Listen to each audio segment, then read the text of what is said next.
And welcome back to the show. आप देख रहे हैं प्रोग्राम आपकी बात। मौजूए बहस, मौजूए गुफ्तगू वो बच्चा है कि जिसको बाजियाब करा लिया गया। इशरत नाज और राय बली का बच्चा 4 नवंबर को अगवा हुआ था और 13 तारीख को वापस मिल गया। जिंदगी में एक मर्तबा फिर खुशियां लौट आई, चेहरे पर मुस्कुराहट आ गई। तकलीफ दे 9 दिन ये साबित करते हैं, उस माँ के आंसू निकलते हुए दिखाते हैं कि जो कर्ब उसने बर्दाश्त किया। 7 दिन तक माँ को बताया नहीं गया कि उसके बच्चा जो है वो उससे दूर कर दिया गया है। यहाँ पर मौजूद बहुत सारे लोग हैं। एक साहब हैं जो जल्दी में जाना चाहते हैं, उनसे एक सेंटेंस लेके लौटता हूँ तमाम लोगों की तरफ जो देर से इंतजार कर रहे हैं। जनाब, ये मुझे बताएं कि ये खबर सुनने के बाद अवाम के ऊपर क्या असर पड़ता है, उन वालिदैन पे, उन माओं पर क्या असर पड़ता है कि जो अपने लख्ते जिगर से बेइंतहा प्यार करते हैं। माओ के बच्चे तो हैं, माओ के बच्चे, बट मैं एक बात करूंगा कि हमारी पुलिस ने fantastic job, whatever they did the good job. This is the first time I heard about that, and I'm very appreciative of our police. Police को अप्रिशिएट कर रहा है हर इंसान यहाँ पर मौजूद। जनाब, मेरे साथ मौजूद है माहिर नफ्सियात डॉक्टर मोहम्मद इरफान साहब। इरफान साहब, thank you very much for joining in the show. क्यों होती है इस तरह की कार्रवाइयाँ? लोग क्या इतने संगदिल हो चुके हैं, इंसानियत पस्त हो चुकी है कि वो नौमरूद बच्चों को अगवा कर लेते हैं, अपने घर की जीनत बनाना चाहते हैं, बेच देना चाहते हैं? अच्छा, इसमें सबसे पहले तो ये बात है कि ये बच्चे कौन लोग हैं जो ऐसा करते हैं।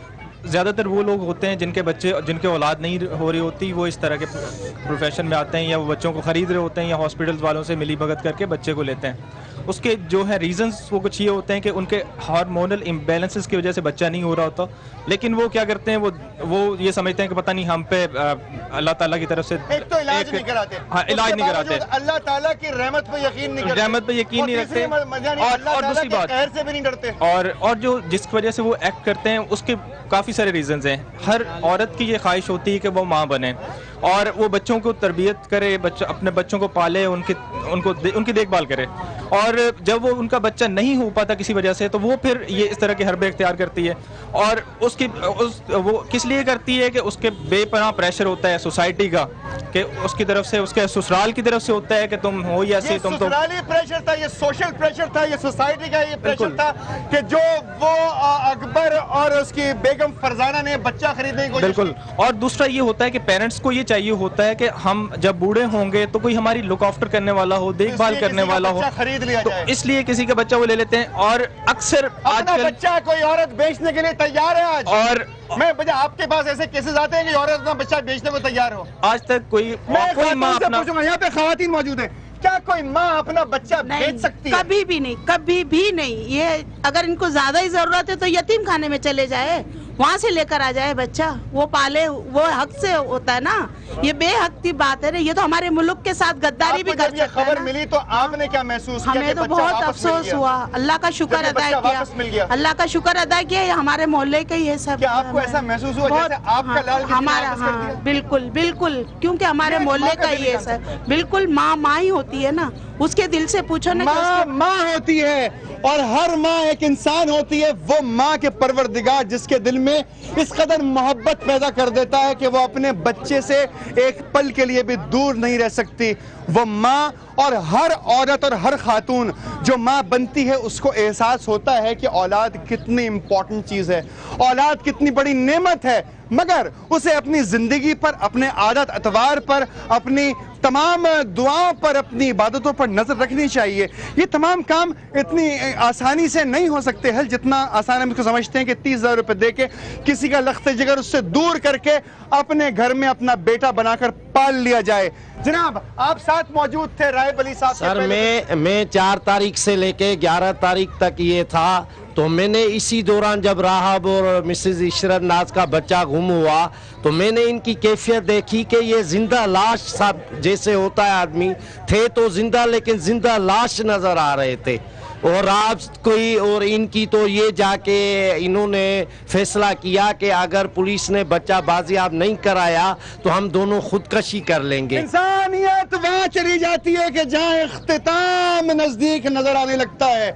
इंसानियत कहता है कि जब मेरा लख्ते जिगर ही मेरे पास नहीं है तो मैं जी कर क्या करूं।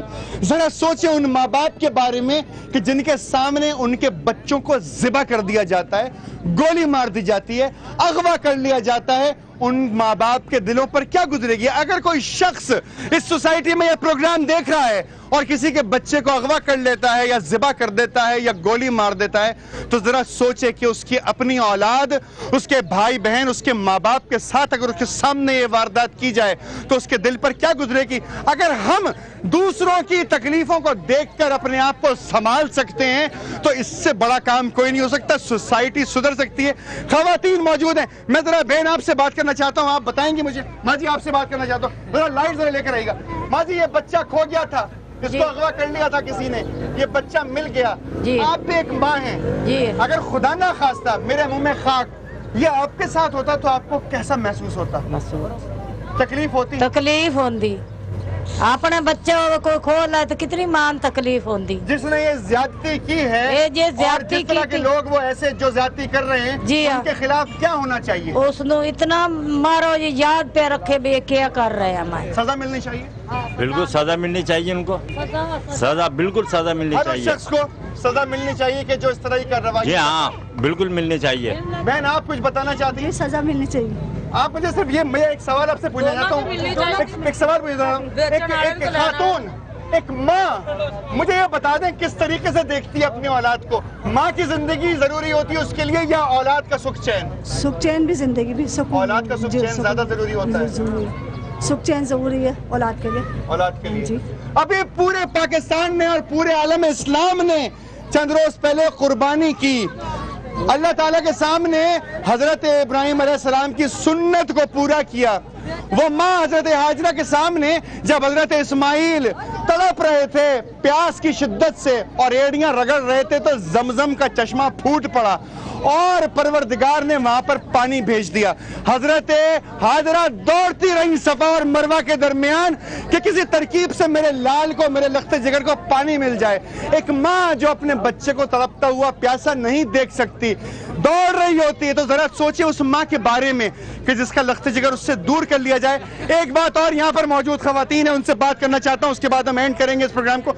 हाँ आप बताना चाहते हैं कोई बात? सर मैं सदर साहब को अपील करता हूँ, वजीर आज़म को अपील करता हूँ, वजीर आला सिंध को अपील करता हूँ, गवर्नर सिंध को अपील करता हूँ, वजीर दाखिला को अपील करता हूँ, जो सदर थाने के एसएचओ तस्वर अमीन उनको प्रमोशन दिया जाए। प्रमोशन दिया जाए। जी जी जी। देखिए आज पुलिस से इस कदर खुश हैं राहिब अली, शहनाज और ये बच्चा, अगर इसको हम फ्रेम में ले सकते हैं, उसकी फोटोग्राफ अगर आप दिखा सकते हैं क्या अपना तालिब साहब, तो प्लीज इसको जरा दिखाइए, इसका चेहरा, इसकी मासूमियत जरा दिखाइए पूरी दुनिया को।